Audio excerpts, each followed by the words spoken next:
Hello, good morning, সুপ্রভাত, শুভ সকাল। সবার খুব ভালো যাক দিনটা।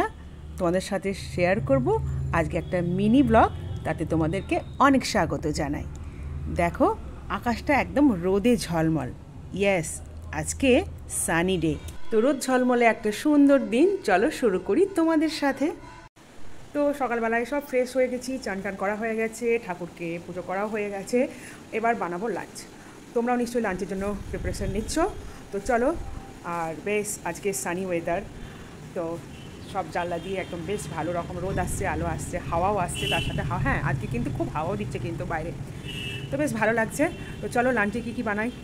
সিম্পলি বানাবো, কেননা গরমে বেশি খাওয়াও যায় না, আর রান্না করে বেশ ঘেমে টেমে একদম অস্থির। তো অল্প কিছুই বানাবো, আর চলো তোমাদের সঙ্গে শেয়ার করবো কী বানাচ্ছি।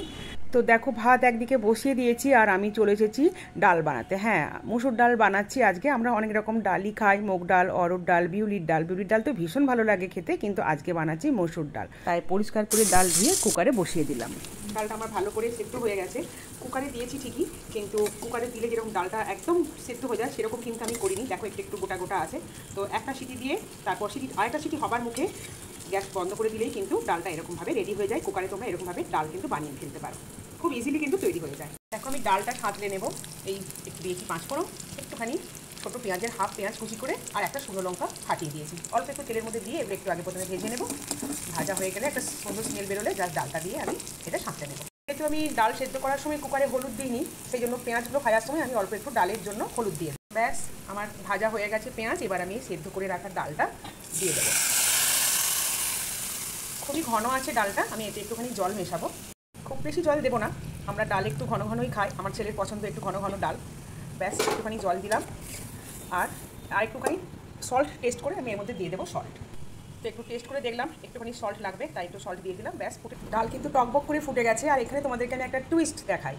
এই যে ডালটা বানালাম এতক্ষণ ধরে পেঁয়াজ, 5 ফোড়ন আর শুকনো লঙ্কা ফোড়ন দিয়ে, এই ডালটাতে তোমরা কিন্তু যদি একটু অন্যরকম খেতে চাও, এই যে আমি দেখো আম রেখেছি শুকনো করে। অসময়ে যখন কাঁচা আম পাওয়া যায় না খুব একটা, তখন কিন্তু এই আমগুলো খুব কাজে লাগে। তো এই আমগুলো আমি সান ড্রাই করে রেখেছি, মানে রোদে শুকিয়ে রেখেছি। তো এই আমগুলো আমি এর মধ্যে দিয়ে দেবো। তো খুব সুন্দর একটা ফ্লেভারস আসবে ডালের মধ্যে। আর একটু খাট্টা খাট্টা, একটু টক টক ডালটা খেতে হবে। আম ডাল খাওয়ার মতনই লাগবে খেতে, আমের স্মেলও ছাড়বে। তো এরকম ডাল কিন্তু গরমকালে খেতে খুব ভালো লাগে।